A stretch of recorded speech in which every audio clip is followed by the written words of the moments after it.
Nashik police व RTO विभागाची बेशिस्त रिक्षा चालकांवर संयुक्त कारवाई। नाशिक शहरातील वाढत्या वाहतूक कोंडीसह बेशिस्त रिक्षा चालकांच्या वाढत्या गैरप्रकारांना आळा घालण्यासाठी नाशिक पोलीस आणि आरटीओ विभागाने संयुक्त कारवाई सुरू केली आहे।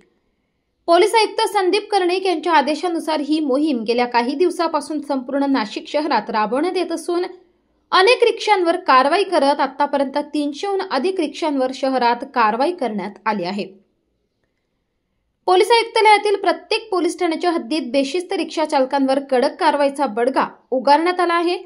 या कारवाईत विशेषतः खालील प्रकारच्या नियमभंगांवर लक्ष केंद्रित करण्यात आले आहे। परवाना लायसन्स नसलेले चालक, बॅच क्रमांक न लावता वाहन चालविणारे चालक, परवानाधारक परवाना परमिट नसलेली वाहने, गणवेश युनिफॉर्म न घालता प्रवासी सेवा देणारे चालक, नाशिक रोड बिटको रेल्वे स्थानक परिसर तसेच आसपासच्या भागात ही संयुक्त कारवाई करण्यात आली आहे।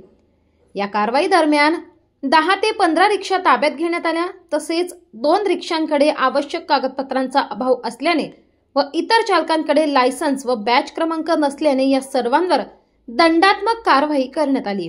आवश्यक दंड व पुढील तपासासाठी पोलिसांनी रिक्षा ताब्यात घेतल्या आहेत। या संयुक्त मोहिमेत आरटीओ विभागातील सहाय्यक मोटर वाहन निरीक्षक मोनिका आचार्य आणि शशिकांत पाटील तसेच नाशिक रोड पोलीस ठाण्याचे वरिष्ठ पोलीस निरीक्षक जितेंद्र सपकाळे, पीएसआय माळी, वाहतूक पोलीस कर्मचारी आणि इतर अधिकारी कर्मचारी उपस्थित होते। यावेळी वरिष्ठ पोलीस निरीक्षक जितेंद्र सपकाळे यांनी अधिक माहिती दिली। माननीय पोलीस आयुक्त यांच्या निर्देशाप्रमाणे आरटीओ विभाग, नंतर पोलीस प्रशासन, वाहतूक विभाग असं संयुक्त अभियान राबवत आहेत। जे बेशिस्त रिक्षा चालक आहे, ज्यांच्या रिक्षाचे परमिट कागदपत्र संपलेले आहेत, त्यांच्या अस्तित्वाचा सामान्य नागरिकांना त्रास होतो, अशा मुजोर रिक्षा चालकांवर गुन्हेगारी प्रवृत्तीचे रिक्षा चालक जे या व्यवसायात शिरलेले आहे त्यांचा शोधून त्यांच्यावर कारवाई केली जात आहे। या ठिकाणी पण आरटीओ विभाग आणि नाशिक रोड पोलीस स्टेशन तसेच ट्रॅफिक वाहतूक नियंत्रण विभाग 4 यांच्या संयुक्त उपक्रमातून आज या ठिकाणी रेल्वे स्टेशन बिटको चौक येथे 10 रिक्षा चालकांवर कारवाई केलेली आहे। 2 रिक्षा ज्यांचे कागदपत्र संपलेले आहेत किंवा व्हॅलिड परमिट संपलेला आहे अशा पोलिसांना डिटेन केलेले आहेत। आणि हा जो उपक्रम आहे तोपर्यंत रिक्षा या ठिकाणी जे असंतुलित घटक आहेत अशा कारवाई केली जाणार आहे।